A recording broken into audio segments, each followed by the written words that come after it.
All right, today let's go beyond beauty, diving into one of the hottest trends, changing faces across America, cosmetic procedures. Nearly 15 million injectable treatments this year alone, from Botox to filler. They've made having just a little tweak as common as a haircut or manicure, but here's the thing. These are not spa services. They're medical procedures that demand real skill, training, and care.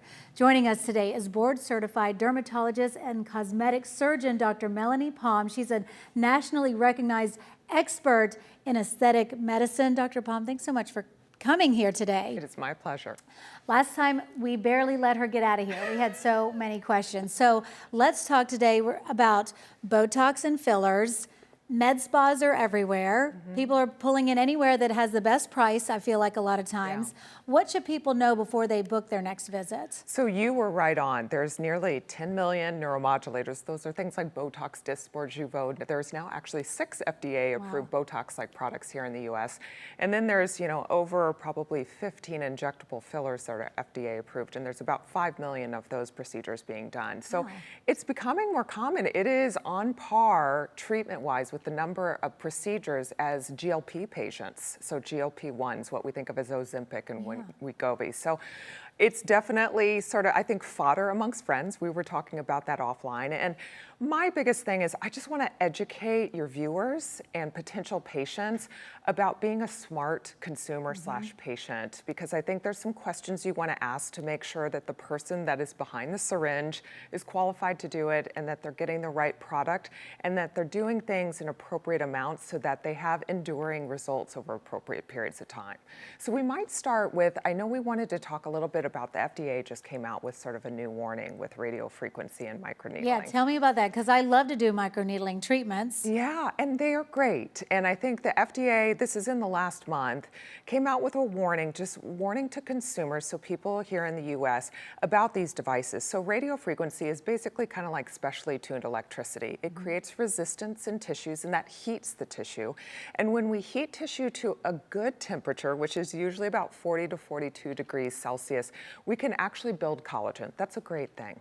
But if we're stacking energy too much, and if we're diving it down too deeply and don't intend to actually treat fat, there's sometimes we want to treat fat, we can have unintended sort of consequences. So the FDA warned that some of these devices, if they're not used according to the manufacturer's recommendations, if someone is not well trained and doesn't understand the mechanics, what we talk about as the mechanism of action of these actual procedures, they can cause scarring, they can cause pigmentary changes, they can cause disfigurement of tissues, and they can cause fat loss. And so most radiofrequency microneedling procedures that we're doing are really safe. We're using it in the dermis, that second layer of the skin. And so you want to make sure when you're talking to the person that's actually administering treatment, ask them, like, what's the depth? What was their training on this? If they just had a Zoom call with someone and they don't have real sort of life experience, ask them. I would want to know how many years they've been doing it, what number of procedures have they had.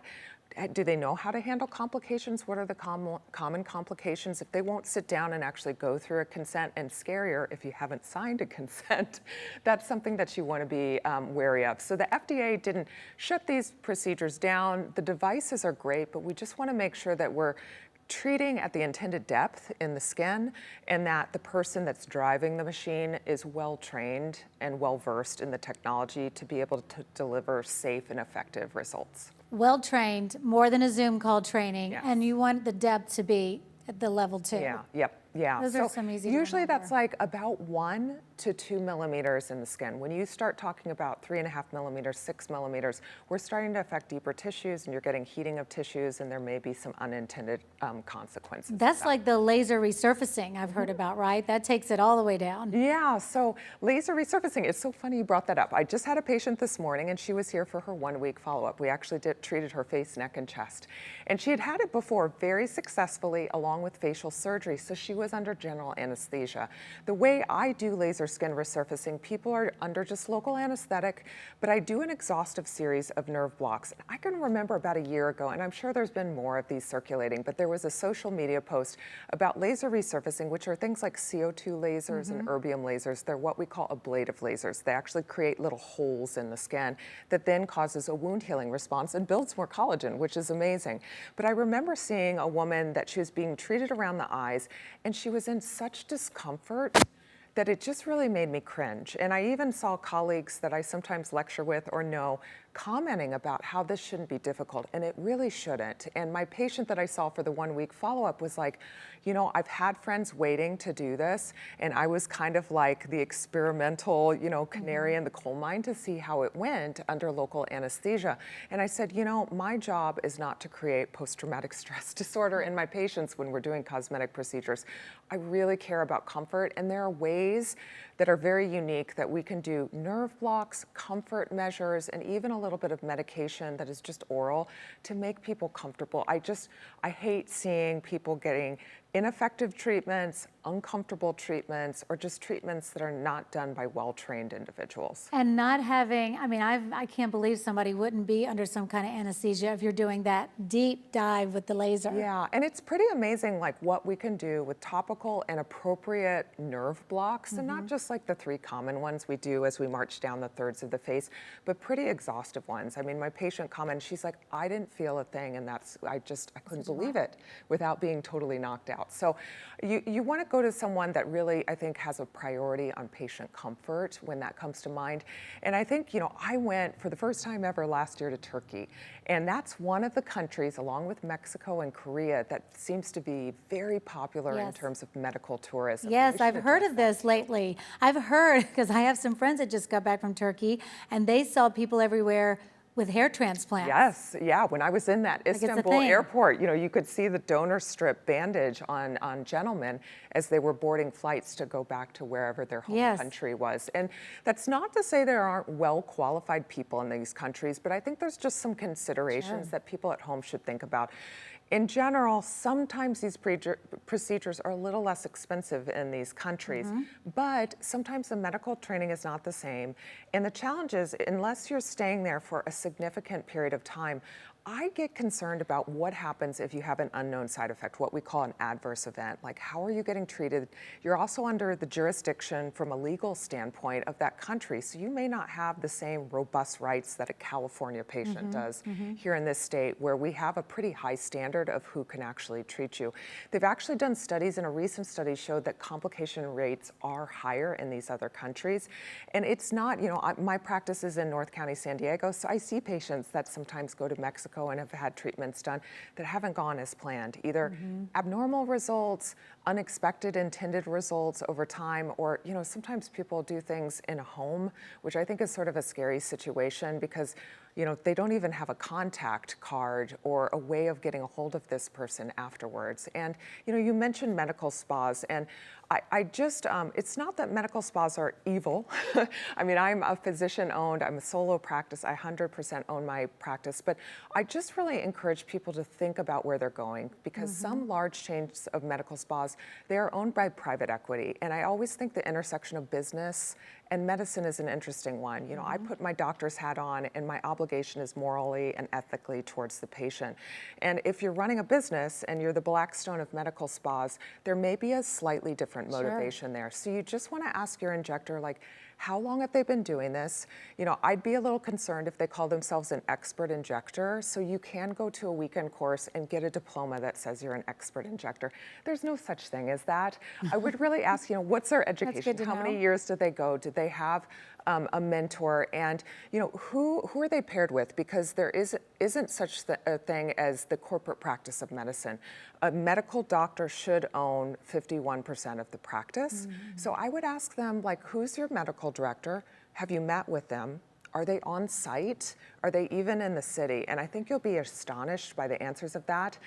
So, you know, when I do a consultation, I don't even, other than a neurotoxin, I actually won't do things the same day, because I want people to sit with the plan, feel super confident with it, and really be in sort of a trusting relationship if we move forward with things.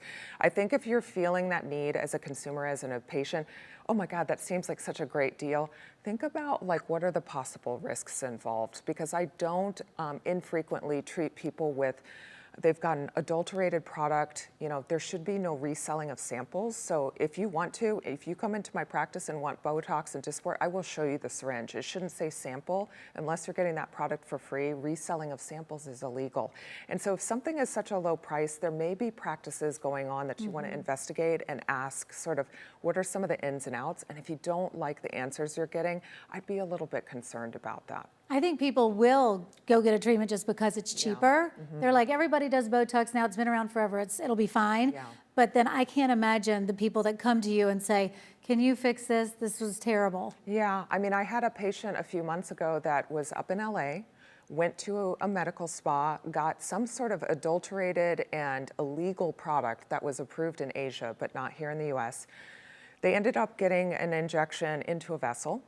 The tissue died, so their skin died, their fat died, they had an open wound, and they just stitched it together at this medical spa. So she came to me several months later with a bound down scar that was very disfiguring of the face. And so there are potential risks, and I think, you know, consumers to a certain point know that. I think they kind of know if I'm going to a fringy place and the price is a little bit too good to be true, there might be They an risk it inherent until risk. something bad happens, and then they Yeah. regret it, I'm sure. And so I just always ask patients, you know, really understand who it is that's behind the syringe or behind the device that you're getting done. And you need to feel true confidence in things. You know, if they're not showing you before and afters, if you don't have confidence with things you want to know, and really ask those questions. And if you feel uncomfortable, maybe step away. Okay, so let's talk about this. I've been hearing this more and more from girlfriends and seeing people talk about it online.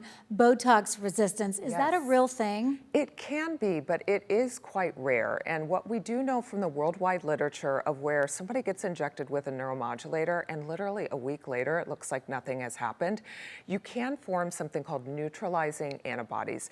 It's so exceedingly rare. It should be like 1 in a million, 1 in 3 million people that we don't have a commercial lab that we can actually send a blood test and check your antibodies for. We used to have that in a couple of the clinical trials that I've been involved with, and we actually check that during clinical trials.